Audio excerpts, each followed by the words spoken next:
Isang mapagpalang umaga po sa ating lahat. Happy Sunday mga kapatid.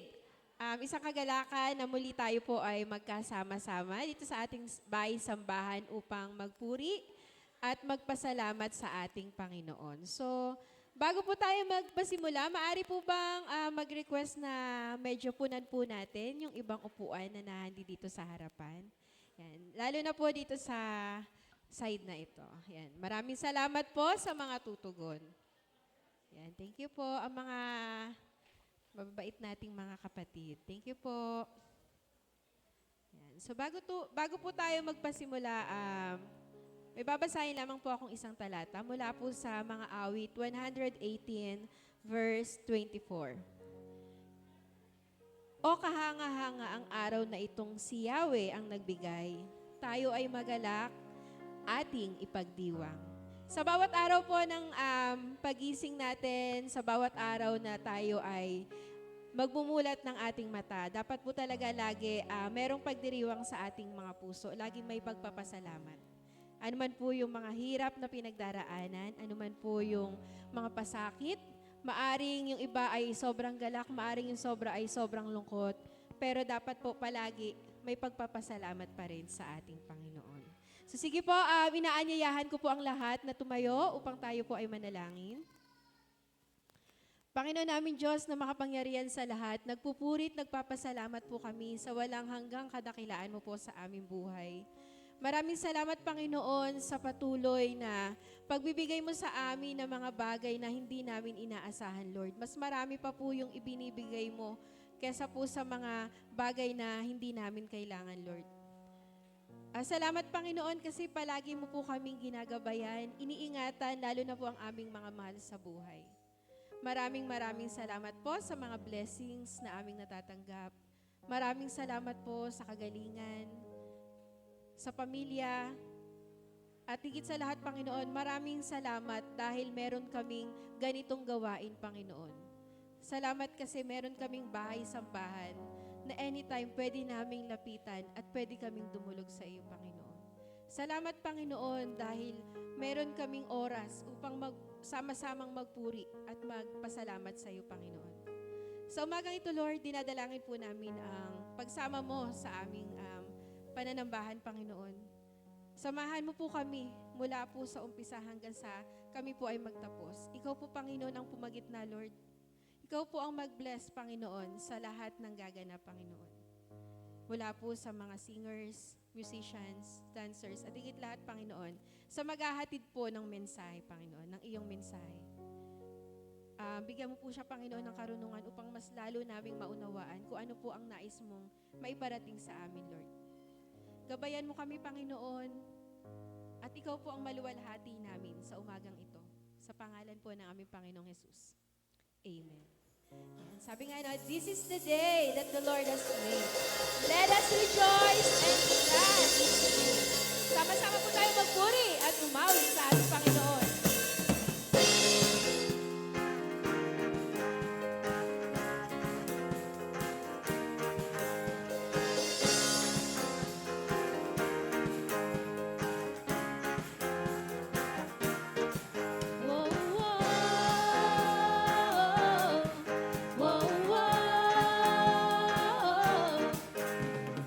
This is the day you made. I'll rejoice and be glad.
the day you made, so I will give you praise. Whatever comes my way, I'll rejoice in you. This is the day you made, so I will give you praise. Whatever comes my way, I'll rejoice in you. This is the day you made, so I will give you praise. Whatever comes my way, I'll rejoice in you. This is the day you made, so I will give you praise. Whatever comes my way, I'll rejoice in you. Oh, oh, oh, oh, oh,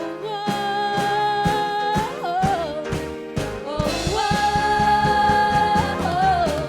So my heart will sing. You are good. You are good.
Papurihan ng ating Panginoon.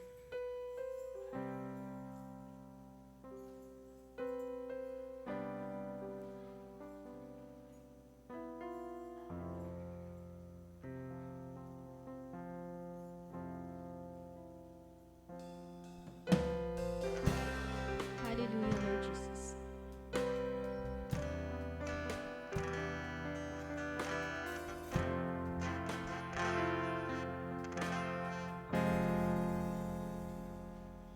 O Jesus,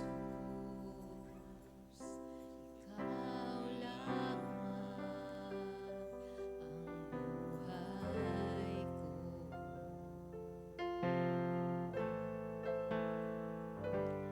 O Jesus, Ikaw lamang ang buhay ko.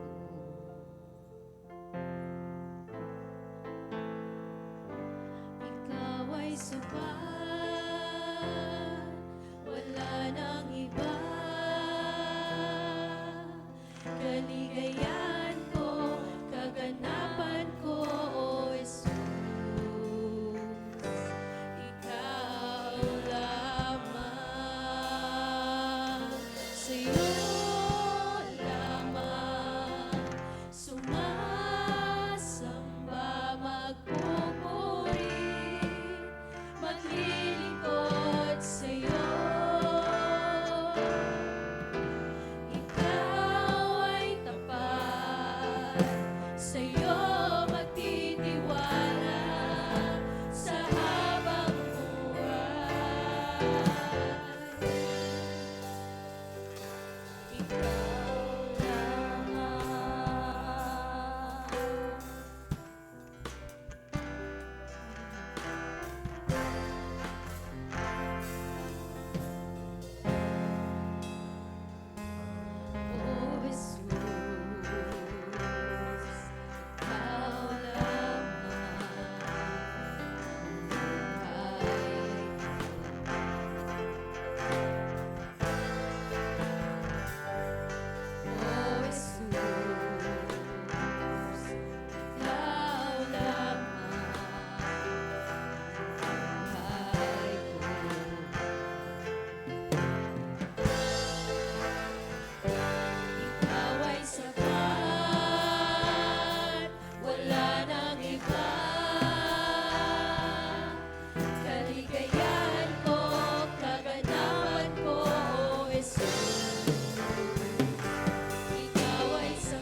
isip mo, lubos na kaligtasan ko. Ibinigay ang buhay mo para sa bagong buhay ko. Pagkat sa isip mo'y ako minamahal ang tulad ko. Pag-ibig mong kay ganda sa iyong krus ibinuhos, O Jesus, inalay mo. Pag-ibig mo kay ganda, kamatayan mo talaga. Tunay kong nalayaan. Kami ngayon iyong anak, minamahal mo ng ganap. Pag-ibig mong kay ganda sa iyong krus ibinuhos, O Jesus, inalay mo. Pag-ibig mo kay ganda, pag-ibig mong kay ganda sa iyong krus ibinuhos, O Jesus, inalay mo.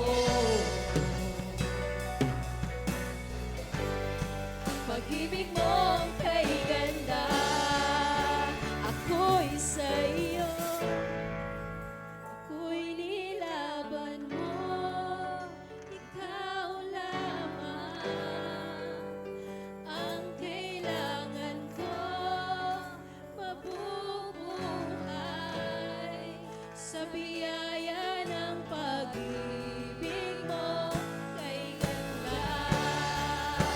Ako'y sa iyo, ako'y nilaban mo, ikaw lamang ang kailangan ko,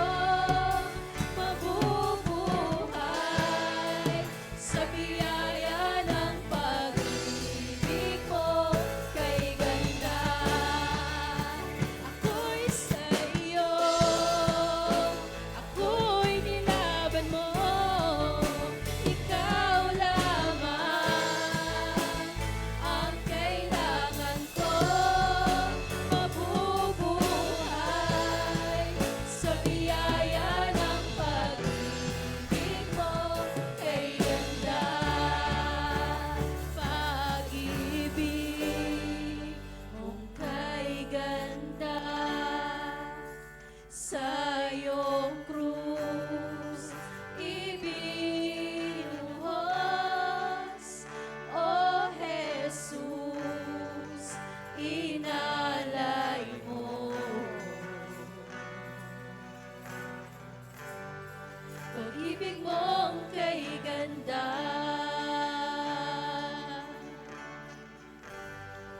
pag-ibig mong kay ganda, pag-ibig mong kay ganda.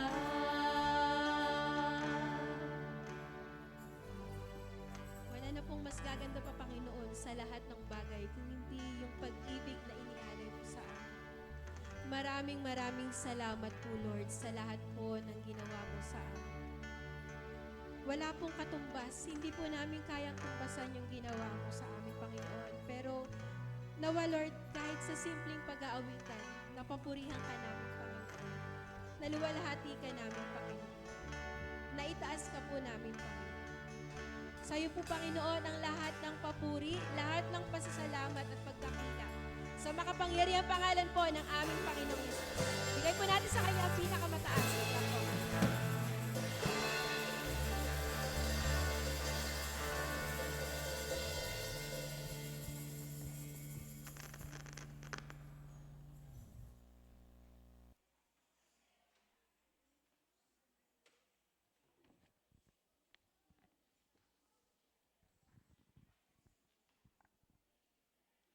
Magandang umaga po mga kapatid. Ayan, we are heading toward our 51st. Kasi po last Sunday, tayo po ay nag-celebrate ng ating 50th founding anniversary po ng ating pong iglesia. At patuloy po nating pinasasalamatan ng Panginoon sa isa pong matagumpay po na pagtitipon noong nakaraang Sunday. Sino po sa inyo ang naroon nung Sunday sa convention? Taas nga po ang kamay.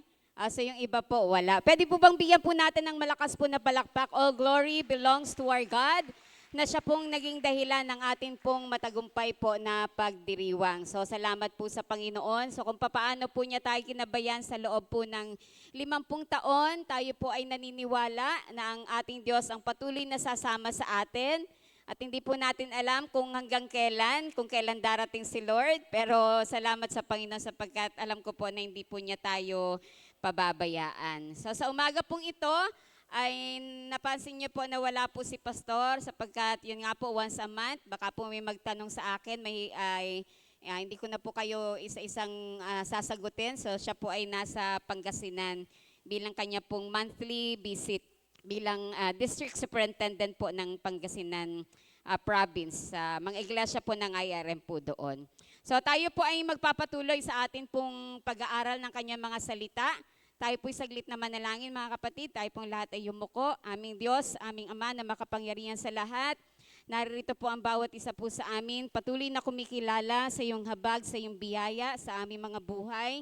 Dumadalangin po kami ng iyong pong lubusang pangunguna at pangangasiwa, lalo na nga po sa aming pong pag-aaral at pakikinig po ng iyong mga salita. Dalangin po namin, ibukas mo po ang aming pong mga pangunawa, ang aming mga puso at loobin mo po na tanggapin po namin ang anong pong pangungusap na nais mo po naming maintindihan at maunawaan at patuloy na maging gabay upang lalo pa po kaming lumago sa aming mga pananampalataya. Akayin kami sa lalo pang paglilingkod sa iyo, Panginoon. Akayin kami na lalo ka pa po naming mahalin, sambahin at purihin sa bawat araw na iyo pong ipinagkakaloob sa buhay ng bawat isa. At patuloy po, Panginoon, gabayan mo po kami at samahan mo po kami sa oras po na to. Sa tanging pangalan ng aming Panginoong Hesus, Amen at Amen.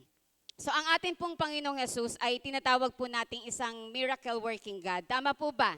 He is a miracle working God. So wala pong bagay na mahirap at imposible po sa Kanya. Actually po, nung siya po ay nandito po sa lupa, no, ang sabi sa Mateo chapter 9 verse 35, Jesus went through all the towns and villages, teaching in their synagogues, proclaiming the good news of the kingdom, and healing every disease and sickness. So, umiikot po ang buhay ng Panginoong Hesus for almost 3.5 ng kanyang pong pagmiministeryo sa mga bagay po na to. At nais ko pong ibahagi sa inyo ang isa sa napakaraming himala na ginawa po ng Panginoong Hesus habang siya po ay narito sa lupa. At ito po ay patungkol sa isang bulag na muling nakakita. So marami po kasing bulag na pinagaling ang Panginoong Hesus, pero nais po nating pag-aralan ang isa po sa mga bulag na kanya pong pinagaling. At wala pong iba, ang bulag na to, ang kanya pong pangalan ay si Bartimeo. Sabihin niyo nga po, Bartimeo. Tayo pong lahat ay tumayo at atin pong basahin ang atin pong paksang chapter 18 verses 35 to 43. So ang pamagat po ng ating pag-aaral ay Regaining His Sight. Basahin po natin. Nang malapit na si Jesus sa Jericho, may isang lalaking bulag na nakaupo sa tabi ng daan at namamalimos. Nang marinig niyang nagdaraan ang maraming tao, itinanong niya kung ano ang nangyayari.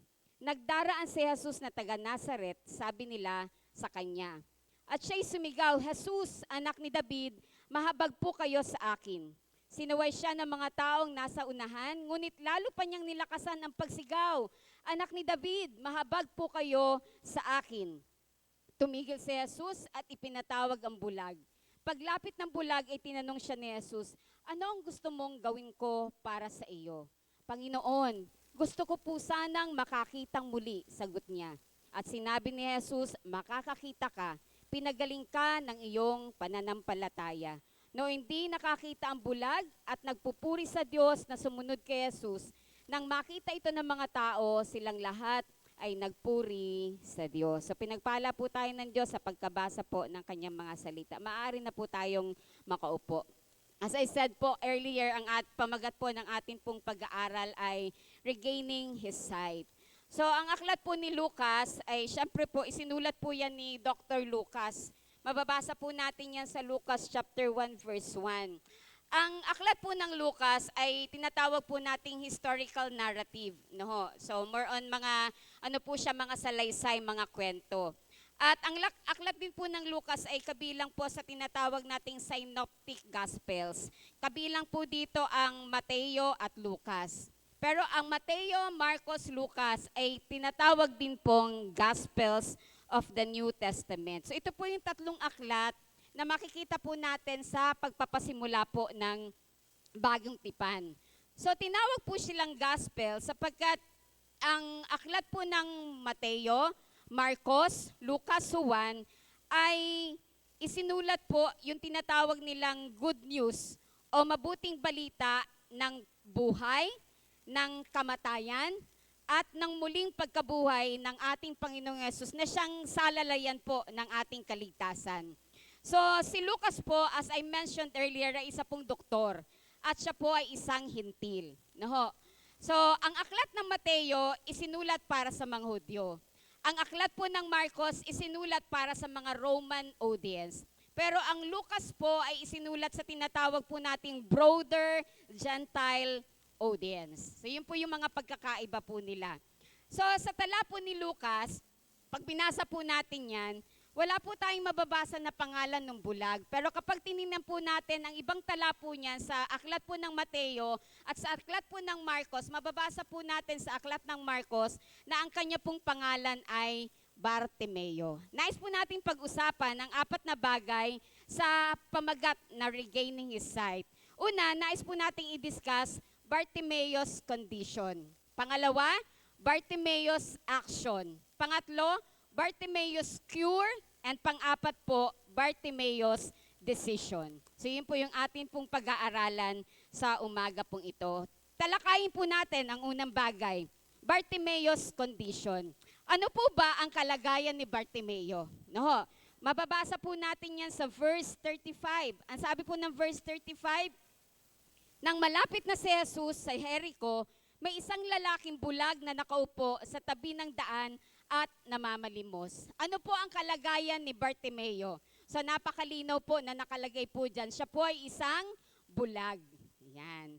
Ibig sabihin, wala siyang kakayahang makakita. Ibig sabihin, hindi po niya alam ang nangyayaring kaganapan sa kanyang paligid. Mga kapatid, alam po natin kung gaano po kahalaga ang paningin ng isang tao. Tama po ba? So, hindi mo makikita ang mga nasa paligid mo, hindi mo makikita yung mga iba't ibang nangyayari o kaganapan dahil sa kawalan ng iyong paningin. At kapag ikaw po ay walang paningin o isang bulag, nililimitahan po nito ang iyong mga paggalaw. Tama po? Pero kung papansinin po natin, ito po kasing kondisyon po ni Bartimeo ng pagiging bulag ay hindi po talaga siya ipinanganak ng bulag. Mababasa po natin yun mamaya. Yung sinabi po niya na nais ko pong muli. So kapag tinignan po natin at pinagbatayan po natin yung salitang muli, mapapansin natin doon na hindi naman talaga siya originally blind. He is not born blind. So ibig sabihin, hindi natin alam kung ano po yung mga pangyayari, ano po yung naging dahilan kung bakit siya po ay naging bulag. So madali po ba ang walang paningin? Mahirap, di po ba? Subukan nyo pag nakapikit, ganyan po ang itsura ng walang paningin. Wala kang maaaninag na liwanag, wala kang makikita ng mga tao, wala kang mapapansin na anumang nangyayari at kaganapan sa iyong paligid. Yan po ang unang kalagayan ni Bartimeo. So sa palagay natin, no, dahil siya po ay hindi dating bulag, may mga dati siyang ginagawa na hindi na po niya nagagawa. So ang laki po ng adjustment. May mga lugar siya na napupuntahan na hindi na po niya nagagawang puntahan. Tama po. At marahil, meron po siyang dating hanap buhay na natigil na. Dahil hindi na po niya kayang gawin, bunga po ng kanyang pagiging bulag. At alam niyo po, ito po ang napakatindi. Dahilan po sa kanyang pagiging bulag, umiikot na lamang po ang kanyang buhay sa dalawang bagay. Ano po yon? Ang sabi po dyan, nakaupo sa tabi ng daan. Di ba? Nakaupo sa tabi ng daan. Ang sabi dyan, ng malapit na si Jesus sa Jericho, may isang lalaking bulag na ano daw po, nakaupo saan? Sa tabi ng daan. Biruin niyo po yun mga kapatid, araw-araw ng buhay na ginawa ng Diyos sa kanya, nakaupo lamang siya sa tabi ng daan. Walang anumang progreso, walang anumang pang-unlad na nangyayari. No? Walang pagbabago. Di ba parang yung ganong kondisyon, nakakapagod, nakakainip, di ba? Biruin niyo everyday, nandun ka lang sa gilid, no, na nakaupo. Sino nga po ba ang hindi po mapapagod sa ganong uri ng kondisyon? Yun po ang kondisyon ni Bartimeo, no? Pero alam niyo po, kailangan niya pong batahin, kailangan niya pong tiisin ang bawat araw na gano'n ang kanyang kalagayan. Why? Kasi wala naman po siyang choice no? Wala siyang magawa dahilan po sa kanyang pagiging bulag. So yun po yung kanyang kondisyon, yun po yung kanyang kalagayan. Siya po ay bulag, pangalawa, siya po ay nakaupo sa tabi ng daan, at pangatlo, siya po ay namamalimos. Begging. Sabihin nyo nga po, begging. Di ba? Napakalinaw po dyan. Sabi po na nakaupo sa tabi ng daan at ano pong ginagawa niya? Siya po ay namamalimos. So ito po yung tanging bagay na kaya niyang gawin upang siya po ay mabuhay, ang mamalimos. Mahirap po bang mamalimos? Alam niyo po, nung last karanasan po ng pamilya po namin, alam niyo naman po siguro sa mga nakakaalam po, na ang akin pong kapatid ay naoperahan, brain aneurysm. At umabot po ng nasa 1.4 po ang naging bill nila sa hospital. Sabi ko, naiiyak tuloy ako, dumating ako sa punto ng buhay ko kasi we are asking for help. Sabi ko, Lord, bakit ganito? Ba't kailangan naming mamalimos? Parang napahiya ako, parang ganun. Parang nagkaroon ako medyo naging sensitive ako ng pagkakataon na yun. Bakit pinayagan mo na sa pagkakataon na to, kailangan naming mag-beg for help? Mahirap po ang ganun pong kalagayan na ikaw po ay hihingi ng awa sa ibang tao. Mamamalimos ka. No? Nandun ka sa tabing daan at ikaw po ay umaasa na lamang sa mga habag, sa awa ng mga tao, sa pera na ipagkakaloob nila sa iyo. Hindi po ba napakahirap ng ganung kalagayan po ni Bartimeo? Pero as I said po kanina, wala po siyang pwedeng ibang gawin Kasi limited siya kasi siya ay bulag. So yun lang po talaga ang tanging paraan para po siya ay makapaghanap buhay. Para mabuhay po niya ang kanya pong sarili. At ang nakakatuwa po, tingnan niyo po, kahit siya po ay bulag, hindi po niya inaasa ang kanyang kabuhayan at pangangailangan at ang kakayahang mabuhay sa pamamagitan ng mga mahal sa buhay o sino paman. Kundi kahit na po siya ay bulag, sinisikap po rin po niya na buhayin niya ang kanyang sarili. Hello, nandyan po ba kayo? So ang paghingi po ng limos ay isang bagay na napakahirap gawin. Lalo na't hindi mo naman talaga dating ginagawa at nakasanayan. Pero ito ay nangangailangan po talaga ng matinding lakas ng loob. Aalisin mo yung hiya mo no? Kasi pag hindi niya ginawa yon, wala siyang kakainin. Hindi po natin alam kung meron siyang pamilya. Binanggit lamang po sa banal na kasulatan, lalo na po sa aklat ng Marcos, na meron po siyang tatay. Pero hindi po binanggit kung meron siyang mga asawa, may mga anak, no? O kung nag-iisa na lamang siya. Kaya sinikap po niya, no, na mamalimos para lang po para siya po ay merong makain. So at dahil siya ay isang bulag, ito ang isa sa hanap buhay na maaari niyang gawin upang mabuhay. Umasa sa mga awa ng tao na makakakita sa kanya. Di po ba? So ito po ang kondisyon ni Bartimeo. Mahirap po ang kanyang sitwasyon. Limitado ang kanyang pagkilos. umaasa na lamang siya sa awa ng mga tao na magbibigay sa kanya ng limos. Pero alam niyo po, ang nakakatuwa sa kanya, naging positibo po yung pagharap niya po sa bawat araw. Hindi po siya nagmukmok sa loob ng kanyang bahay. Kasabay po ang pag-asa na makakaalis din po siya sa mahirap na sitwasyon ng kanyang buhay. So mahalaga po ang pagtanggap sa sitwasyon na pinapayagan ng Diyos na maranasan ng bawat isa po sa atin. Kung tayo po marahil ay nakakaranas ng mga hirap ng buhay, kondisyon, pagsubok sa buhay, maganda po na panghawakan po natin ang mga talatang ito. Ang sabi po ng Romans chapter 8 verse 28, and we know that in all things God works for the good of those who love Him, who have been called according to His purpose. Sapagkat alam natin na ang lahat ng bagay ay gumagawa na po ayon sa ikabubuti ng mga nagmamahal at nagsisiibig at tinawag ayon sa kanyang layunin. So, yan po yung kondisyon po ni Bartimeo. Bulag, nakaupo lang sa tabi ng daan, namamalimos. Hindi simple at hindi magandang kondisyon, mahirap na kondisyon. Pag-aralan po natin ang pangalawa, Bartimeo's action. Ano po ba yung mga kilos o hakbang ni Bartimeo na naging daan para mapanumbalik po ang kanyang paningin? So mababasa po natin ito sa mga talatang 36 to 38. Basahin ko po na kahit wala pa po dyan sa screen. Sabi po'y ganito, kung kayo po'y may mga Bible, pwede nyo pong tingnan. Talatang 36 to 39.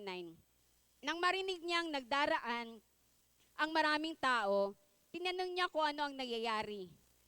Nagdaraan si Jesus na taga Nazaret, sabi nila sa kanya. At siya'y sumigaw, Jesus, anak ni David, mahabag po kayo sa akin. Sinaway siya ng mga taong nasa unahan, ngunit lalo pa niyang nilakasan ang pagsigaw. Anak ni David, mahabag po kayo sa akin. Ano po ba yung hakbang o kilos ni Bartimeo na makikita po natin sa mga talatang yan na naging daan para ma-regain po niya ang kanyang paningin? Dalawang bagay po. Ang una po, he maximized what he has. Ibig sabihin, kung ano po yung meron siya, yun po ay kanyang pinalago at pinaunlad. Kung papansinin po natin, sa verse 36, ang sabi po'y ganito, nang marinig niyang nagdaraan ang maraming tao. Ano po ang makikita po nating ginawa po dito ni Bartimeo na kanya pong minaximize ang isang bagay na meron siya? Una, minaximize po niya o ginamit po niya ang kanyang pandinig. Ang sabi po ng talata, nang marinig niya. Okay? So wala man siyang paningin, mga kapatid, subalit meron naman siyang pandinig. Nandyan po ba kayo? So alam natin na ang isang tao daw po na walang paningin ay malakas ang pandinig at malakas ang pakiramdam. So sa pagkakataon pong ito, ginamit niya ang kanyang pandinig upang makaalis sa kanyang sitwasyon. Nang araw po na yun, kakaiba po yun sa kanyang pandinig. Dahil araw-araw po siyang nakaupo po doon. Kaya yung pagkakataon na yon, yung senaryo na yon, yung nagdaraan yung maraming tao, sasabihin niya, kakaiba ito. Merong ibang komosyon siyang nararamdaman. Hindi ito isang ordinaryong araw. Kaya ang sabi po niya, nang marinig niyang nagdaraan ang maraming tao. So sa palagay niya, may kakaibang nagaganap. Nakakadama po siya ng ibang kilos at ibang pakiramdam sa kanyang paligid. Pangalawa, hindi lamang po niya ginamit ang kanyang kakayahan na makarinig. Pangalawa po, sa verse 38b, ang sabi po dyan, tinanong niya kung ano ang nangyayari. Ano pong makikita natin dito? He maximized what he has. At ano ang meron po siya? Ang kakayahan niyang magsalita. Andyan po ba kayo mga kapatid? Kanina, ginamit po niya ang kanyang kakayahang makarinig. Ngayon po, ginamit naman po niya ang kanyang kakayahang magsalita. Ano po sabi po dyan? Tinanong niya kung ano ang nangyayari. So bahagi po ng kanya pong hakbang ay ang kakayahan niyang magsalita. Muli, wala man siyang kakayahan, wala man siyang paningin, subalit, meron naman siyang bibig. Tingnan nyo nga po yung mga katabi nyo, may bibig po ba yan? Meron siyang kakayahang magsalita. At alam nyo po, yung kanyang kakayahang magsalita na po yun po yung ginamit din po talaga niya araw-araw sa paghingi ng limos sa mga tao na dumaraan sa kanyang kinauupuan. At sa pagkakataong ito din po yung kanyang ginamit upang humingi ng tulong, hindi sa mga tao, kundi kanino? Kay Jesus. Ano pong sabi ng verse 38? Ang sabi po dyan sa next slide, ang sabi po, sumigaw siya at siya'y sumigaw. Di ba? So muli, ginamit po niya ang kakayahang magsalita. Ang sabi po niya, Jesus, anak ni David, mahabag po kayo sa akin. Pansinin po natin ang tatlong mahalagang bagay patungkol sa kanyang sigaw. No, makikita po natin. Ang sabi po sa King James Version, and he cried. Yung word daw po na cried po dito sa original na Greek na ginamit ay bowaw. Yan. Patingin nga anak sa next slide. Yan. Bowaw. Yan. At ito daw po ay may ganitong mga pakaluhulugan. To raise a cry of joy, pain. To cry, speak with a high, strong voice. To cry, to want for help, to implore His aid. So ito po yung pakahulugan at ginawa po ni Bartimeo. Nung sabi po niya, siya po ay sigaw, sumigaw. Ang sigaw po na to ay hindi niya lang po just basta ordinaryong pagsigaw. Ito po ay sigaw ng paghingi ng tulong. Ito po ay sigaw na nagpapakita na siya po ay nahihirapan. No? Ito po ay napakalakas na uri ng sigaw. Kasi alam po niya, wala po siyang ibang paraan na pwedeng gawin para makuha ang atensyon ni Jesus maliban sa kanyang gagawing pagsigaw. Hindi niya alam kung nasaan si Jesus ng panahon na yon, kung saang lugar naroon si Jesus. Kaya ang pinakang option po niya nung pagkakataong yon ay sumigaw, just to get Jesus' attention. And muli sasabihin natin, ginamit po niya ang kakayahan niyang sumigaw. At pangalawa po na makikita po natin dito, hindi lamang siya basta sumigaw, kundi sumigaw siya ng ano? Jesus, anak ni David. No, makikita po natin yan. Ano po yung sinigaw niya? Jesus, anak ni David. Diyak, ano po ba ang significance? Ano po ba ang nasa likod ng katotohanan kapag ang isang tao sinisigaw yung salitang Jesus, anak ni David? Ano po yung significance noon? Alam niyo po mga kapatid, ang anak daw po ni David o son of David ay itinala ng 17 beses sa bagong tipan.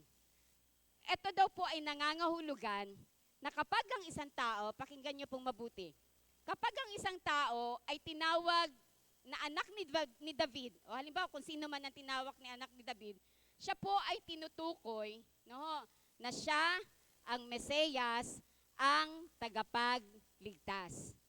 Bilang katuparan po sa hula na mababasa natin sa Aklat ng Samuel, chapter 7, 12, verse 16.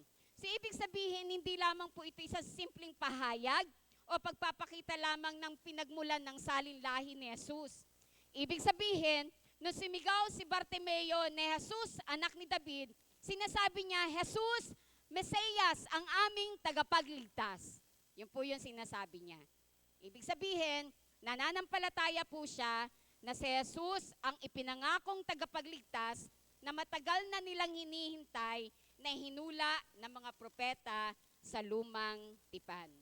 So, ibig sabihin mga kapatid, ang sigaw ni Bartimeus na Jesus, son of David, Jesus, anak ni David, ay nangangahulugan ng kanyang pagsampalataya kay Jesus.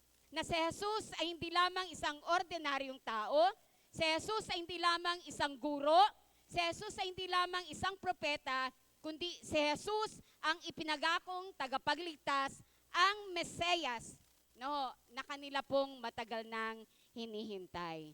So ang Jesus, anak ni David, is a cry of faith. So yung pangalawang bagay po na makikita po natin sa kanyang pagsigaw. Pangatlo po na makikita po natin dun sa word na pagsigaw, ang sabi po dyan, sumigaw siya ng ano po? Mahabag po kayo sa akin. Diba? Ano po ang isinigaw niya? Mahabag po kayo sa akin. Hindi niya sinigaw na, Jesus, bigyan mo ako ng pera. Hello, nandyan ba kayo? Hindi niya hiniling na, Lord, pagalingin mo ako. Hindi. Ano po ang kanya pong hiningi? Ang sabi niya, Lord, have mercy on me. Jesus, mahabag po kayo sa akin. Yun po ang kanya pong isinigaw. No, ho, upang humingi ng habag. Alam po kasi niya na sa pagkakataon pong yun, hindi po limos ang kanyang kailangan, kundi ang habag mula sa Panginoong Hesus. Ano po ba ang ibig sabihin ng habag? Ano po ang ibig sabihin ng kahabagan o mercy sa English? Ang habag daw po o kahabagan ay isang katangian po talaga ng Diyos. Alam po natin, ang Diyos po ay sagana sa kanyang habag. He is rich in mercy. Ang sabi po ng Efeso chapter 2 verse 4. At ang sabi po sa 2 Samuel 24 verse 13, dakila ang kanyang kahabagan. Ayon po sa aking nabasa, ang habag daw po o mercy isang bagay daw po na napaka-komplikado. No? Kaya daw po upang ito po ay lubos na maipaunawa at maipaliwanag, ang wikang Hebrew at Grego ay gumagamit ng mga salitang katulad nito: compassion, loving kindness, favor, steadfast love, na mababasa po natin sa Biblia upang ipaliwanag ang kaisipan ng kahabagan. Pero sa simpleng paliwanag daw po, ang habag o mercy, pakibasa nga po natin, the gift of God's undeserved kindness and compassion.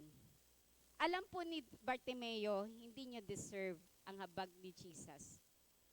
At umaasa po siya, nung pagkakataon po na yon, na sa kanya pong pagsigaw, kahabagan po siya ng Panginoon. Tayo din po mga kapatid, hindi po tayo kailanman naging karapat-dapat para kahabagan po ng Panginoon. Pero salamat sa Diyos, dahilan sa atin pong pananampalataya, no? Tayo po ay kinahabagan ng Panginoon at inakay po niya tayo upang sumampalataya sa atin pong Panginoong Hesus. So, yun po yung unang bagay, no, na ginawa po ni Bartimeo bilang hakbang upang ma-regain po niya ang kanya pong paningin. Pangalawa po, by overcoming obstacles. So, nilampasan po niya ang mga balakid. Mababasa po natin yan sa verse 38. Ano po sabi ng verse 38? Sabi po dyan, sinaway siya ng mga taong nasa unahan. Ngunit lalo pa niyang nilakasan ang pagsigaw, anak ni David, mahabag po kayo sa akin. So ano po ang naging balakid po ni Bartimeo? Ang sabi po dyan, sinaway siya. No? Sa ibang salin po ay pinatahimik. Sa English translation po, ang sabi po ay pinagalitan. Tagalog po pala yung pinagalitan. Sa English po, nirebuke. No? Yung po yung mga ginawa ng mga tao no nakakarinig po ng kanyang pagsigaw. Sa akin lang pong palagay, ito lang naman po ay aking opinion. Ang katotohanan kung bakit po sinaway ng mga tao si Bartimeo. Kasi nga po yung behind na katotohanan dun sa salitang Jesus, anak ni David. Kasi alam po natin na ang mga tao ng panahon nila ay hindi naman lahat yon ay sumasampalataya kay Jesus. Hoy, tumigil ka nga dyan. Hindi naman si Jesus ang Mesiyas, parang ganun po. Tumahimik ka dyan, hindi totoo yung sinasabi mo. Di ba? Pero makikita po natin, yung ginawa po ni Bartimeo na yon, napaka-bold po nun. Punong-puno po yun ng katapangan, yung kanyang deklarasyon na ginawa. At sa kabila po ng kanyang paningin, nakita po niya ang katotohanan na si Jesus ang tagapagligtas. Kumpara no, sa mga tao na nasa kanyang paligid, nakakakita man, no, mga pinuno ng relihiyon, subalit hindi nakikita ang katotohanan na si Jesus ang Mesiyas, ang ipinangakong tagapagligtas. So sabi nga natin dito, Bartimeo's overcome no, lahat ng obstacle. No, kanya pong sinurpass po yun. Hindi po siya nagpapigil sa mga balakid na pwedeng humadlang sa kanya in order for him to regain his sight. Ang sabi nga natin madalas, kung meron kang gustong mangyari, walang hindi mo kayang lampasan. Walang mga balakid na hindi mo kayang pagtagumpayan. Ang palasak na lagi nating kasabihan, kapag ayaw, may dahilan. Kapag may gusto, may paraan. Makikita po natin dyan, ang sabi po, instead na magpapigil at manahimik, ang sabi po sa mga talata, lalo pa niyang nilakasan ang pagsigaw. Yung word po na sigaw po dyan ay kakaiba dun sa word na cried, dun sa verse 38 na atin pong binasa. Sa original Greek na ginamit po dyan, magkakaiba po yan. Yung word daw po na he cried so much po dyan, yung word na cried, ang ginamit daw po na word po dyan ay kraso. No? To cry out aloud, speak with a loud voice. Kanina po, ang sabi po, just to get help, just to implore aid. Pero dito, talagang ibinirit na niya kung sa mga singer. Itinodo na po niya ang pagsigaw na maaari niya pong pwedeng gawin upang siya po ay mapakinggan ng ating Panginoong Jesus. So, mamaya po makikita natin at pwede nating itanong, bakit hindi noong unang sigaw huminto si Jesus? Di ba? Siguro, para makita po niya kung gaano kadeterminado si Bartimeo sa gusto niyang mangyari. Mga kapatid, may mga bagay po na wala tayo. Tama po ba? Subalit, tandaan po natin, hindi balakid ang kahinaan natin. Sapagkat may mga bagay din naman na meron po tayo. Kung meron po tayong gustong mangyari sa ating mga buhay, no, isurpass po natin ang mga balakid. Sa halip, humakbang po tayo sa pag-unlad. Palaguin po natin kung anong meron po tayo. Pagyamanin po natin ang mga bagay na meron tayo kesa no, papagtagumpayin sa buhay natin ang mga balakid. Pangatlo po, so Bartimeo's cure. Yan. Ano po ba ang naging dahilan bakit po na-regain ni Bartimeo ang kanyang sight? Simple lamang po, tingnan po natin sa verse 40, ang sabi po dyan, at sa mga susunod na talata. Tumigil si Jesus at ipinatawag ang bulag. Paglapit ng bulag ay tinanong siya ni Jesus, ano ang gusto mong gawin ko para sa iyo? Ang sabi po niya, Panginoon, gusto ko po sanang makakitang muli, sagot niya. At sinabi ni Jesus, makakita ka, pinagaling ka ng iyong pananampalataya. Papaano po ba gumaling o napanumbalik ni Bartimeo ang kanya pong paningin? Isang bagay lamang po, because Jesus showed him mercy. Sapagkat siya po ay kinabahagan ng ating Panginoong Jesus.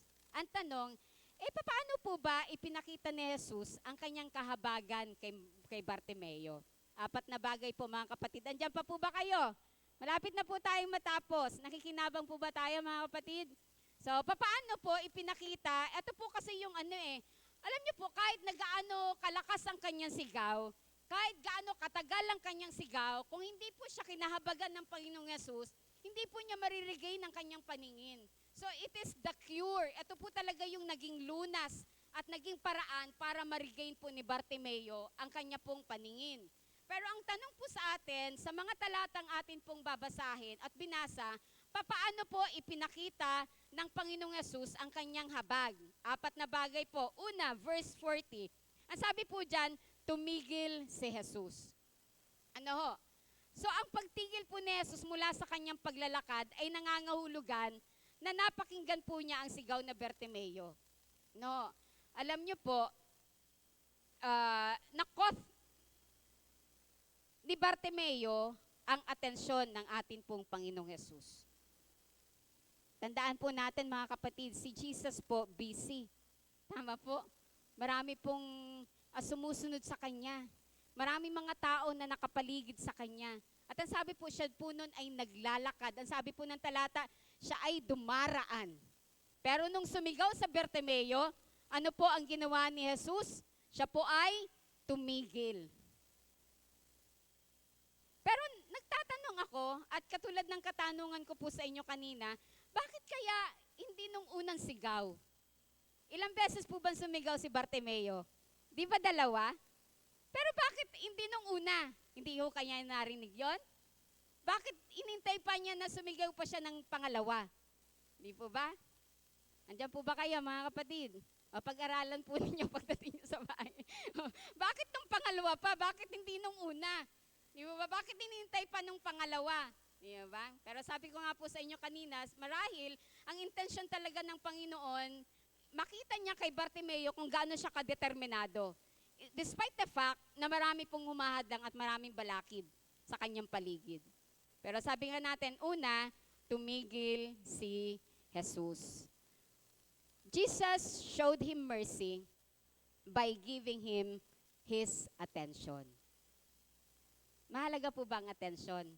Diba? Sabi nga po ng mga bata, ang pag pinag-spell mo daw po sa kanila ang love, ang sasabihin po nila, T-I-M-E. Time. No? So, katulad nga po ng isang quote, basahin nga natin yung quote na pakibalik. Yan. Ang sabi po ng quote, the first act of love is always giving up attention. Hindi mo pwedeng sabihin na mahal kita kung hindi mo naman siya bibigyan ng panahon at ng atensyon. So si Jesus, si Bartimeo, pinakitaan ng kahabagan ng Panginoon sa pagbibigay niya ng kanyang atensyon. Pangalawa, hindi lamang po sa pamamagitan ng pagbibigay ng atensyon, kundi mababasa po natin sa verse 41b. Ang sabi po'y ganito. Basahin po ulit natin yung verse. Next verse po. Yan. Ang sabi po dyan, tumigil si Jesus at ano daw po? Ipinatawag si Jesus.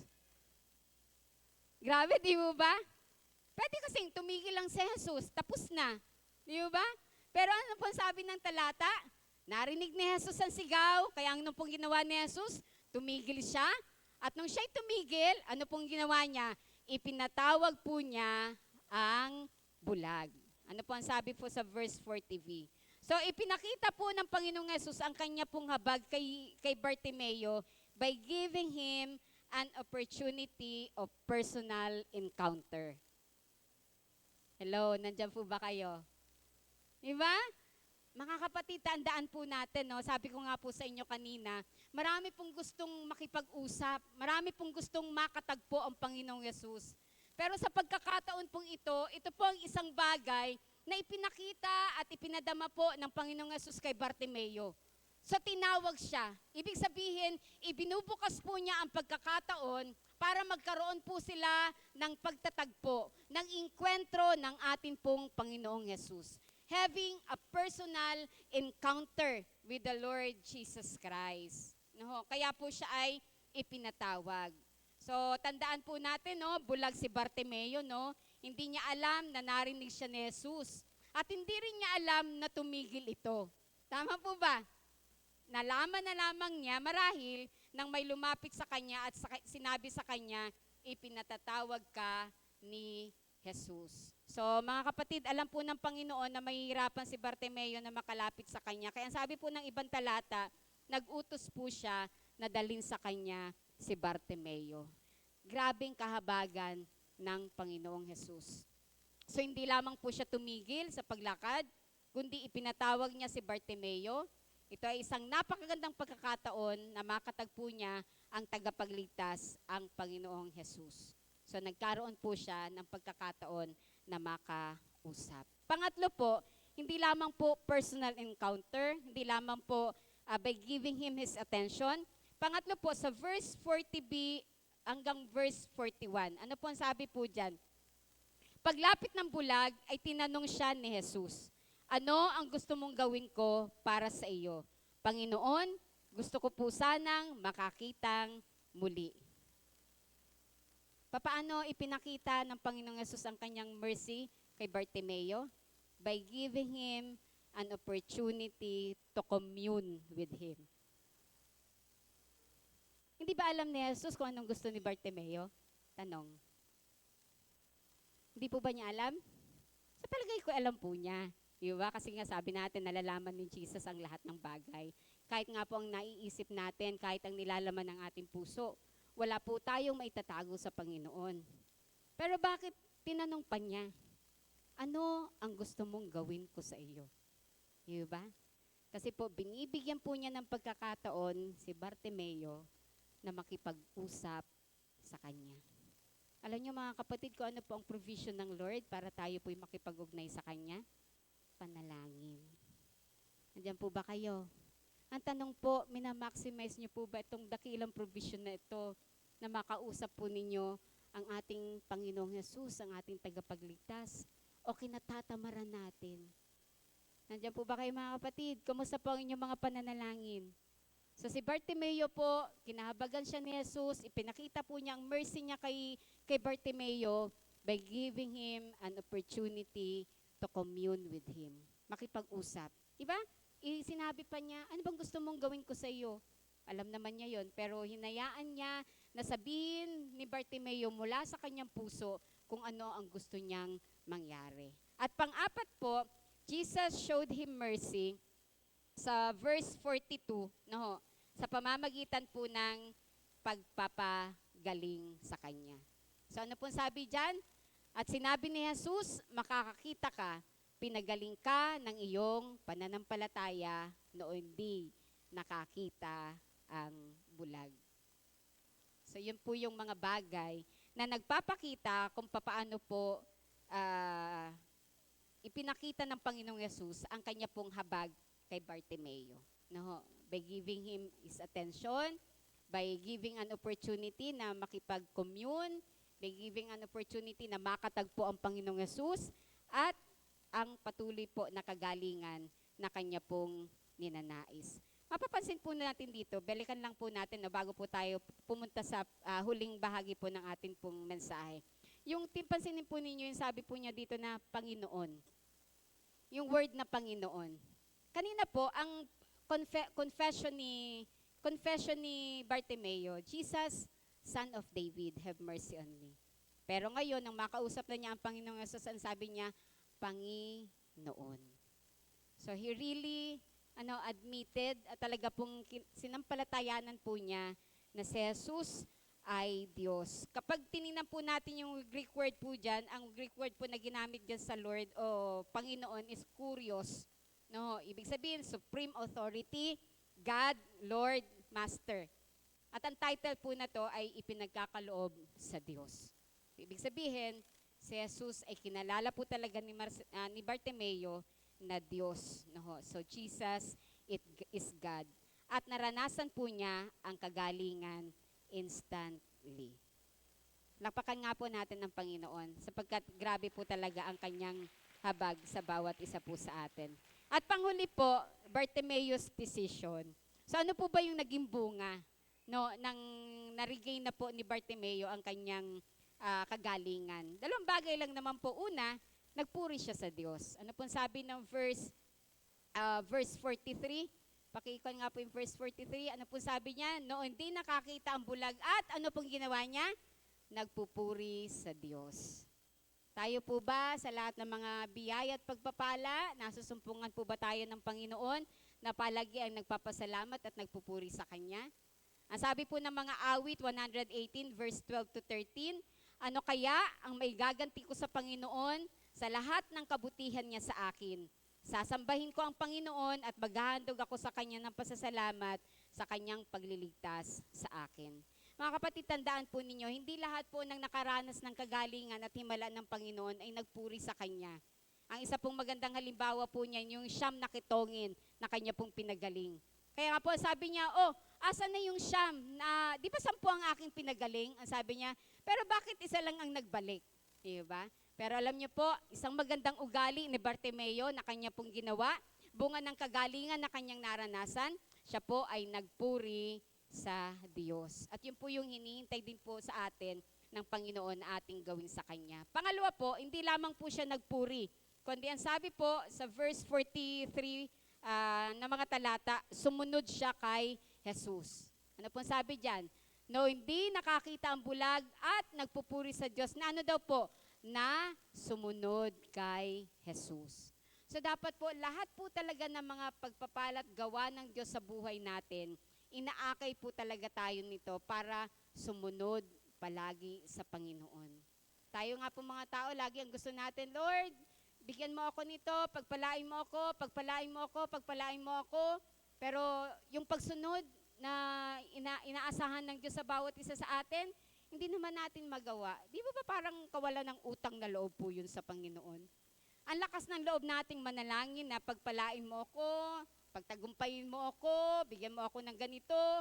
Pero pagdating po sa pagsunod, marami po sa atin ang hindi po nakakatugon. So si Bartimeo po, bunga po ng kanya pong pagpapanumbalik, ng kanya pong paningin, siya po ay nagpuri sa Diyos, siya po ay sumunod kay Jesus. Regaining his sight. Bartimeo's condition, bulag po siya eh. Pero yung kanya pong pagiging bulag, no, na-regain sa pamamagitan po ng kanya pong pagkilos at paghakbang.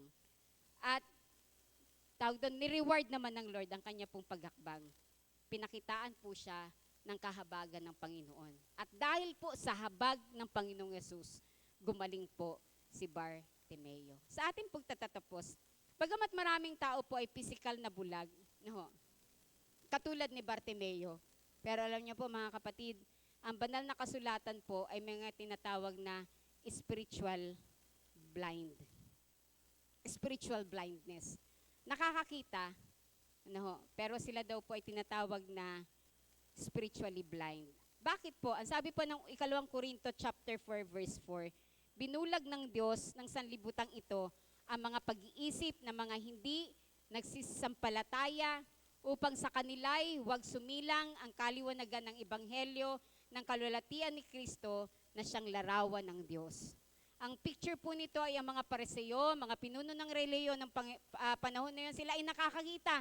Pero hindi nila nakikita ang katotohanan na si Jesus, ang Mesiyas, ang ipinangakong tagapagligtas. Pero ito po ang good news. Sa kabilang banda, si Jesus ay naparito sa mundo upang ang mga bulag sa katotohanang espiritual ay makakita. Di ba? Ano po ang sabi ng Panginoong Jesus sa kanya pong mga salita? Ang sabi po ng Panginoong Jesus sa 1 chapter 9 verse 25 ay ganito. Ay, mali po pala. Saan na po ba yung kopya ko? Ayan, pa-flash nga po. Ayan, ang sabi po ng John chapter 8 verse 12, muling nagsalita si Jesus sa mga tao, sinabi niya, ako ang ilaw ng sanlibutan. Ang sumusunod sa akin ay magkakaroon ng liwanag sa kanyang buhay at di na lalakad sa kadiliman. Katulad po na sinabi ko po sa inyo, si Jesus ay naparito sa mundo upang ang mga bulag sa katotohanang espiritual ay muling makakakita. At tayo po, kinahabagan po tayo ng Panginoon. Ipagpasalamat po natin na buksan ang ating pong mga matang espiritual. Ipinaunawa po sa atin ng Diyos ang mga katotohanan ng kanyang mga salita, ang ating pagiging makasalanan, at ang pangangailangan po natin ng tagapagligtas. At alam niyo po, ang lahat ng ito ay natanggap natin dahilan lamang sa habag at biyaya ng Diyos sa bawat isa sa atin. Kaya't masasabi po natin, ang sinabi ng isang bulag na pinagaling ng Panginoong Yesus sa 1 chapter 9 verse 25, sumagot siya, hindi ko po alam kung siya'y makasalanan o hindi. Isang bagay po ang alam ko. Ako'y dating bulag, subalit ngayon nakakakita na. Tayo po'y saglit manalangin. Aming Panginoon, pagpalain mo po ang mga salita mo po na amin pong pinagbulay-bulayan sa umaga pong ito. Loobin mo po na ito po'y talagang, katulad ng sabi ng mga salita, ito'y makapangyarihan. Hayaan mo po na tumagos po ito sa aming mga puso, mag-penetrate po talaga ito sa aming mga puso, Panginoon. Mangusap ka sa pamamagitan ng iyong mga salita sa buhay ng bawat isa po sa amin. Sa pangalan po ng aming Panginoong Yesus. Amen. Magandang umaga po at pagpalain po tayo ng Panginoon.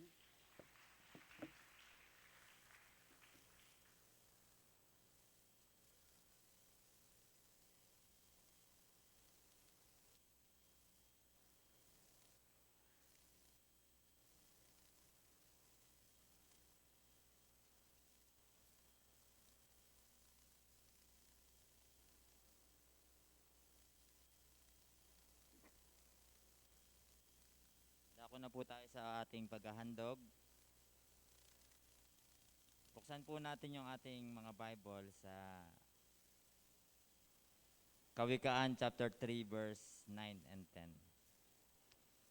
Sabi po ng salita ng Diyos, parangalan mo ang Panginoon sa pamamagitan ng paghahandog sa Kanya ng mga unang bunga ng iyong ani.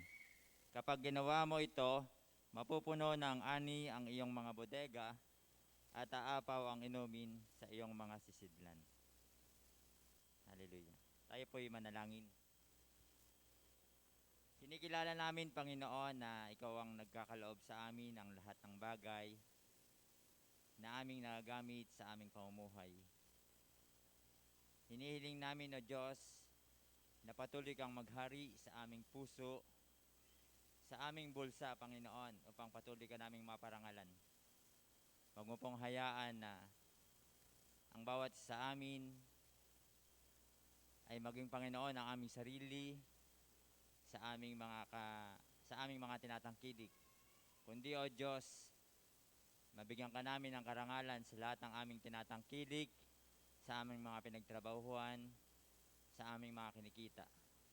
Maghari ka, Panginoon, sa lahat ng sa lahat ng parte ng aming buhay, O Diyos. Mabigyan ka namin ng karangalan bilang Diyos na aming kinikilala. Panginoong Diyos, ituwid mo ang aming puso, ang motibo ng aming puso, Panginoon, sa lahat ng aming ginagawa sa iyong harapan, Panginoon. Tunay, O Diyos, na ikaw ang aming kikilalanin habang kami nabubuhay, Panginoon. Sa harap ng mga tao, mabigyan ka namin ng karangalan, makita ang liwanag, Panginoon, ng pagiging Kristiyano namin sa aming kapaligiran, O Diyos. Pinupuri ka namin at patuloy na pararangalan sa anumang aming gagawin. Sa iyo na Diyos na Abraham, sa iyo na anak ni David, sa pangalan ng anak na si Jesus, ito pang aming dalangin. Amen.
Po'y dumulog sa Panginoon sa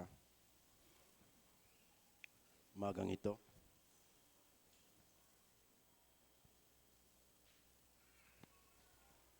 Tunay po, Panginoon, na kaibuti mo sa bawat sa amin. Tunay po, Panginoon, na talagang nakita namin kung paano ka kumikilos sa bawat sa amin.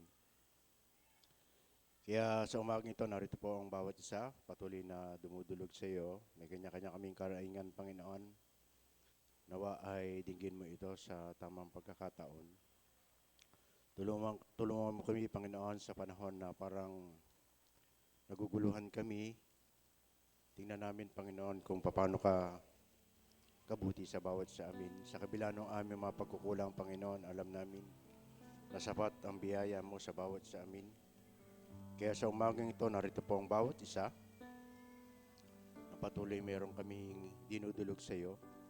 Ang dalangin ko po ay kung ito ang kalooban mo ay patuloy mong tinggin, Panginoon. Narito po ang bawat sa amin. Kung meron kaming mga problema sa aming kanilang pamilya, Panginoon, ay dalangin ko po na mamagitan ka po. At makita namin, Panginoon, ikaw yung Diyos ng kaayusan. Kung meron kami mga kapatid, Panginoon, na may karamdaman, lalo po sa pagkakataong ito, Panginoon, ay dalangin ko po ang iyong kagalingan, ingatan mo kami, at patuloy na maranasan namin yung kalakasan na nagmumula sa iyo, at patuloy na ikaw ang aming tagapag-alaga sa bawat sa amin. Ganun din po, Panginoon, kung meron kami mga kapatid na may mga pinansyal na pangangailangan, hinihila namin, Panginoon, ikaw yung Diyos na mayaman. Hindi pa bumubukay ang aming mga labi, Panginoon, batid at alam mo na ang pangangailangan ng bawat sa amin. Kaya, Panginoon, dinggin mo yung aming mga pangangailangan sa bawat sa amin. Ganun din po, Panginoon, ay patuloy ng pag-iingat mo. Dahil alam namin, Panginoon, di naliligid sa iyo ang sitwasyon ng aming bansa. Patuloy na ingatan mo kami sa bawat araw, sa bawat oras na aming ginagawa. Saan man kami pumaroon, Panginoon, ay ang dalangin ko po ay ingatan mo po ang bawat sa amin. Patuloy na manguna ka sa amin. Sa kabila ng kahirapan ng buhay, Panginoon, ay dinggin pa rin namin, tingnan pa rin namin, Panginoon, na meron kaming Diyos na makapangyarihan sa lahat. Namin masasandalan, namin malalapitan, kahit anong oras, Panginoon, kung kami dudulog sa iyo. Tulungan mo kami, Panginoon, sa mga pagkakataon, meron kaming kaguluhan sa aming buhay, patuloy na tulungan mo kami. Kung may mga desisyon kami na dapat naggawin, Panginoon, ay sa iyo po namin pinagkakatiwala dahil alam namin lahat ng bagay na ginagawa mo sa amin ay napakabuti po sa bawat sa amin. Kaya, Panginoon, sa iyo po namin pinagkakatiwala ang bawat isa. Patuloy na maranasan namin ang iyong kapangyarihan. Maranasan namin, Panginoon, ang kabutihan mo sa bawat sa amin. Patuloy na makita namin ang iyong kaluwalhatian sa kabila ng mga sitwasyon. Ay makita namin na meron kaming Diyos na makapangyarihan sa lahat, na mas malaki pa sa aming mga problema, sa aming mga pangailangan. At ikaw lamang, Panginoon, ang aming masasandalan. Ang aming mga mahal sa buhay ay may mga limitasyon, pero ikaw yung Diyos na walang hanggan, Panginoon. Kaya maraming salamat po sa lahat ng ginagawa mo sa kabila ng aming pakukulangan. Masasabi namin sapat ang biyaya mo sa bawat sa amin. Maraming salamat po doon sa mga panalangin na dininig mo at didinggin mo pa. Maraming salamat sa pag-iingat. Maraming salamat sa gabay. Maraming salamat sa pagpapabay mo ng pangangailangan ng bawat sa amin. Maraming salamat po sa kabila ng aming nararamdaman ay ikaw pa rin yung Diyos na makapangyarihan sa lahat, Panginoon. Maraming salamat po. At patuloy ko pong pinagkakatiwala sa iyo, Panginoon, ang aming bansa. Patuloy na manguna ka sa aming mga leaders. Patuloy na bigyan mo sila ng pagkatakot dahil alam niyo pagkatakot sa iyo, Panginoon, ay magiging dahilan ito upang maglingkod sila ng tapat, hindi ng kanilang sariling kapakanan lamang ang kanilang iniisip. Ganon din po, pinagkakatiwala rin po namin sa iyo, aming barangay. Patuloy na manguna ka sa amin. Patuloy na pagpapala. Patuloy na maranasan namin, Panginoon, ang iyong kabutihan sa kabila ng aming mga sitwasyon. Ay patuloy na makita namin na meron kaming Diyos na aming pagkakatiwalaan sa lahat ng pagkakataon. Kaya, Panginoon, maraming salamat po. At patuloy na manguna ka sa amin sa panibagong linggo na amin tatahakin, saan man kami lumagarar, saan man kami naroon, patuloy ng pag-iingat mo, patuloy mong pagbabayad ng pangangailangan ng bawat isa sa amin. At patuloy na maranasan namin ang pag-iingat mo, ang pagliligtas mo sa bawat isa sa amin. Hayaan mong purihin ka namin. Ito po ang samot dalangin sa tayong pangalan ni Jesus. Amen.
Nawa po aming Diyos, tanggapin mo po ang lahat ng pagpupuri, ang lahat ng karangalan, at ang lahat ng kalulatian.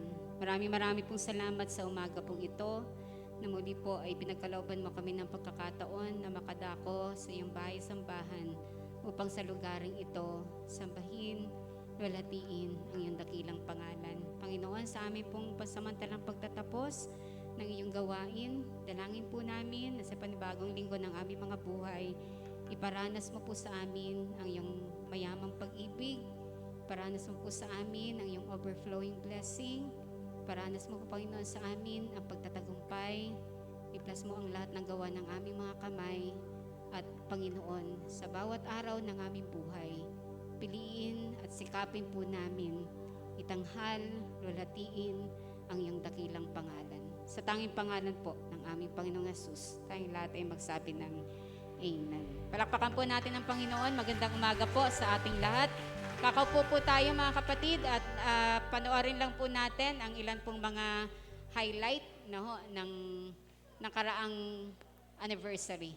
At wag po tayong uuwi kaagad. Please po, makikiusap po kami sa inyo. Meron po tayong isasagawang napakamahalagang bagay para po sa patuloy na paglago at kaayusan ng atin pong iglesia. Salamat po.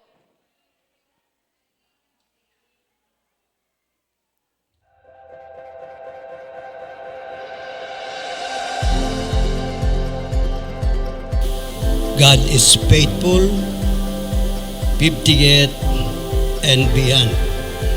Ang Diyos ay tapat sa ikalimampu hanggang sa dako paroon.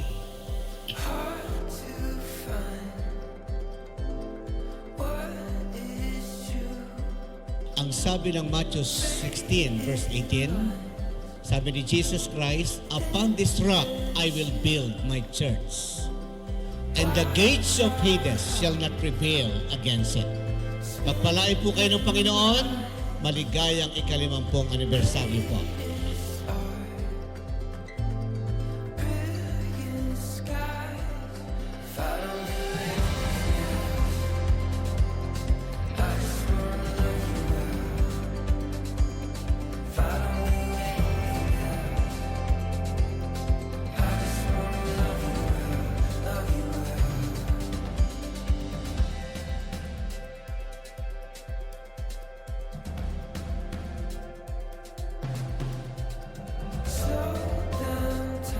Sa Diyos po ang lahat ng kalwalhatian, sa Diyos po ang lahat ng karangalan, sa Diyos po ang lahat ng papuri, at aasa po tayo, pagkatapos ng 50 sa mga mas dakilang bagay pa na gagawin ng Diyos sa buhay ng bawat isa.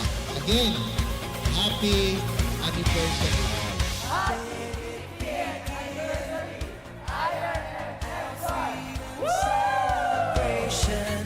We'll dance and sing. There's a Holy Ghost party that never stops. Mabuti ang Panginoon. Siya'y Diyos na mabuti, laging tapat kailanman. Ang iglesyang ito ay recipient ng kabutihan at ng kadakilaan ng Panginoon. Dahil po dito, patuloy po tayong pagpalain ng ating Panginoon. Magandang umaga po. Happy 50th anniversary, IRMF1!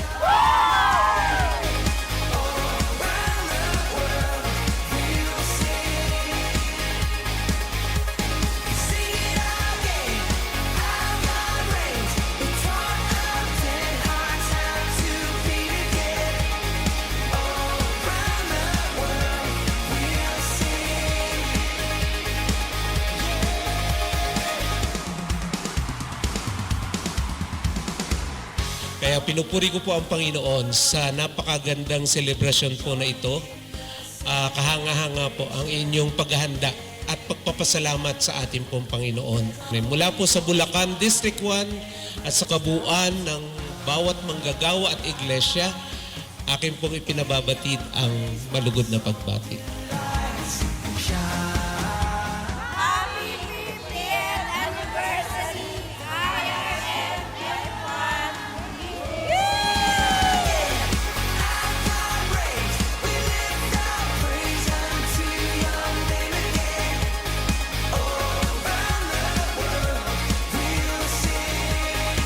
congratulations po sa inyong lahat at happy 50th anniversary IRM F1 po.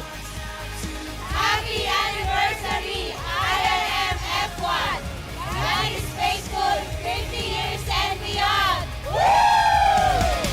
Every tribe and nation, come and join the celebration.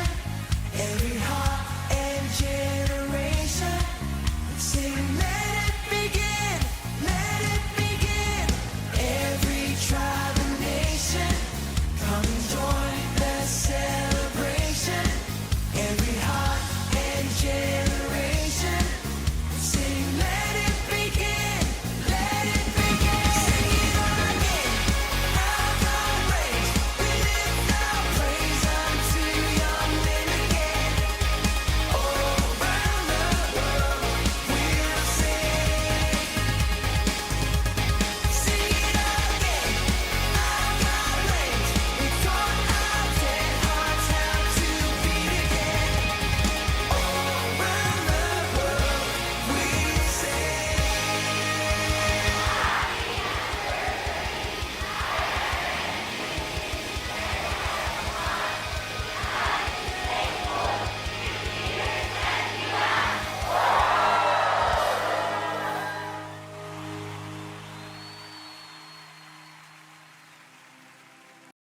Glory.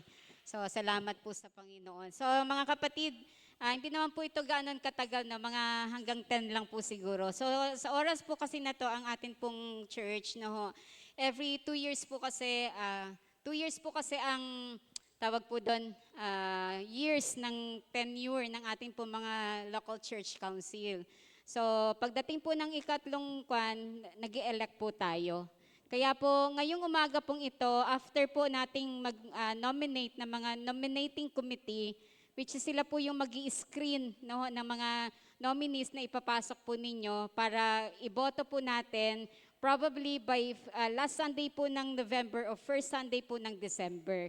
So, ngayon po ay magno-nominate po tayo ng mga 4 po na magiging bahagi ng nominating committee.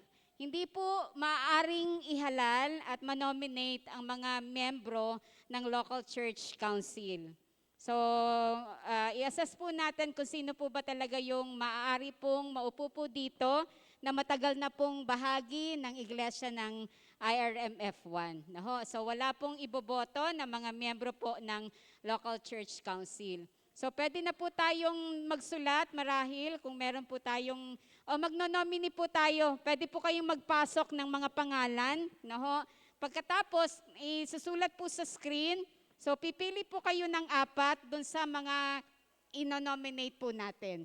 So, after po nating mag-nominate, ay magkakaroon po ng iba-ibang eleksyon, ang YWAP, ang KALKAB, at ang pong mga YMO. Sige po, maaari na pong mag-open ng, binubuksan na po natin ang mesa para sa mga nominasyon, para sa mga magiging kabahagi ng nominating committee.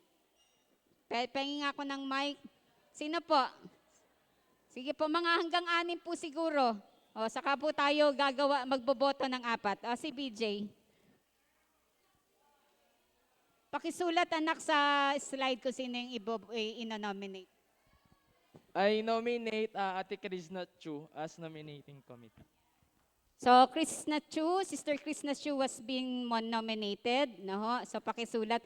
Last year po pala, ang mga nominating committee natin, si Ate Ada, si Jeldy, si Elias, at saka po si Ate Grace. So, sila po yung nung nakaraang taon. Sige po, paki-flash nga po na si Krishna Chu. So, mga 6 o 5. Pero 4 lang po yung atin pong ihahalal. At mamaya po, iko-collect po yan. Kami na lang po nila Nanay Eda, Kuya Boyet, at ako ang magbibilang. Tapos i-announce po namin mamaya sa mga kapisanan kung sino po ang na-nominate. Okay po, meron pa po ba? O si Madam Maggie. Okay, so Ate Nelly Lim. Maria Nelly Lim. Sige po, sino pa po? Ate Lani. Okay po, Ate Ada Cham. Apat lang po yan na kasi po ang panlimang member po niyan si Pastor. Kaya kailangan po natin ng 5 lang. Okay, so we have already, na po, si Ate Krishna, Chu, Ate Nelly, Ate Ada. Sino pa po ang magpapasok ng pangalan? Kailangan po mga 5 o 6. 3 pa lang po yan. Pero kung pag-4 at wala na po kayong gusto pong ipasok, pwede na po nating isara. Pero nasa pleasure po ninyo yon kung gusto nyo po yun. So hindi naman po ako ang magpapasya. Meron pa po, Ate Jen. Okay po, Rosalie Cacho. Rosalie Cacho. Meron pa po ba? So Ate Krishna, Ate Nelly. Nelly is Nellie, hindi Y. Nellie. Yan. Yan. Yan. Meron pa po ba? Meron pa po ba na gusto pong mag-nominate? 4 na po yan. Meron pong gustong magmungkahi? Ate Ebol? Ha? Okay. Si Sarah San Diego. Meron pa po ba?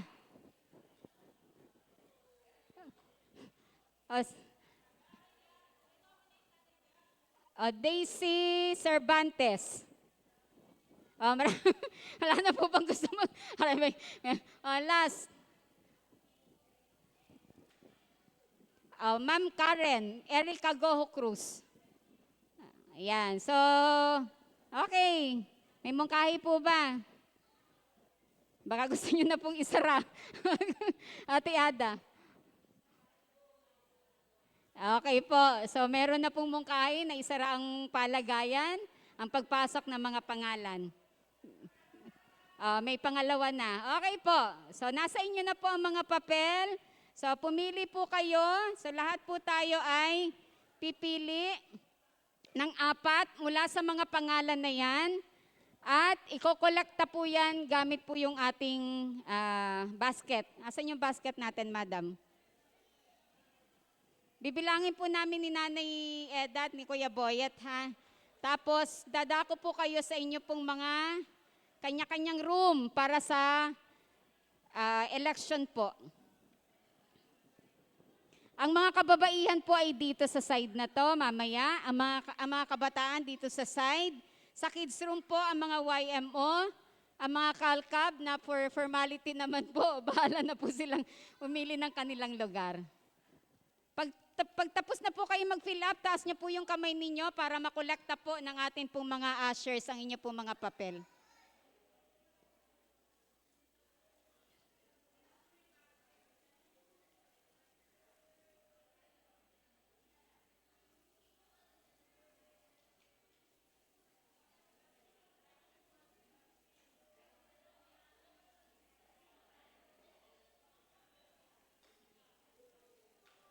Pakidala na lang po dito sa harapan, ha, para bilangin po namin mamaya.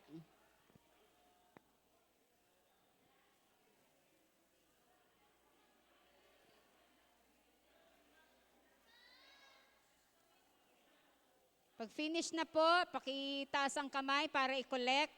Tapos pakidala po dito sa harapan para bilangin po namin mamaya habang nagsasagawa po kayo ng eleksyon ng mga kapisanan.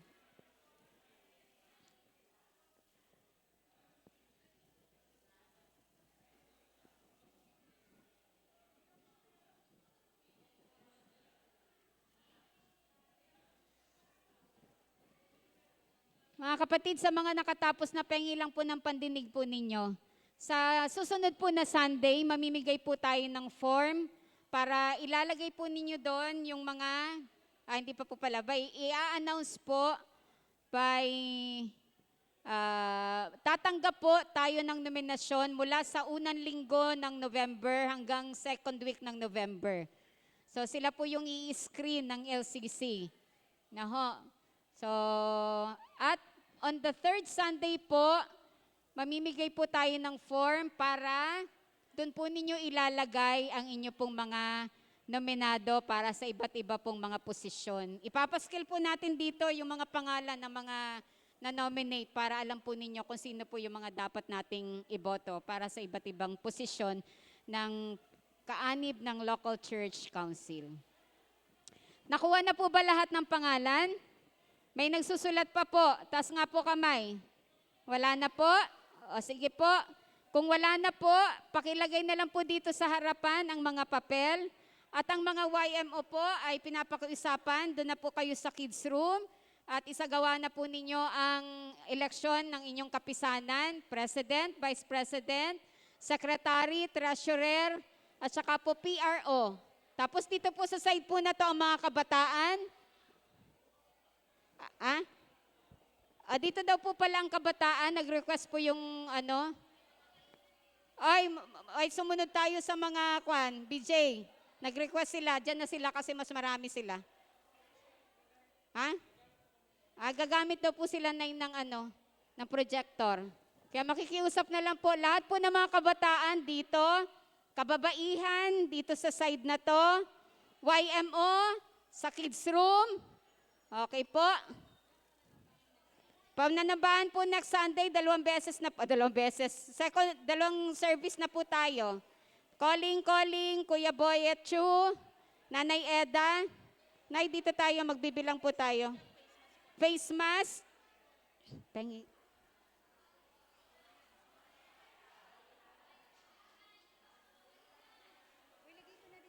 Oo, sige. Thank you.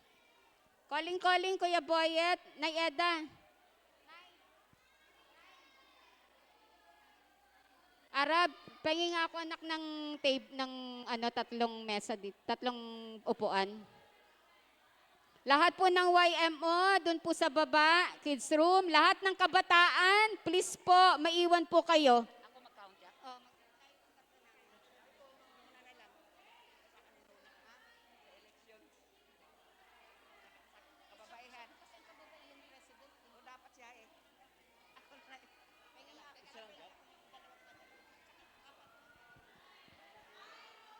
Mga kabataan, wag po kayong lalabas. Mga kababaihan, pumili po kayo ng mga mamumuno po sa inyo.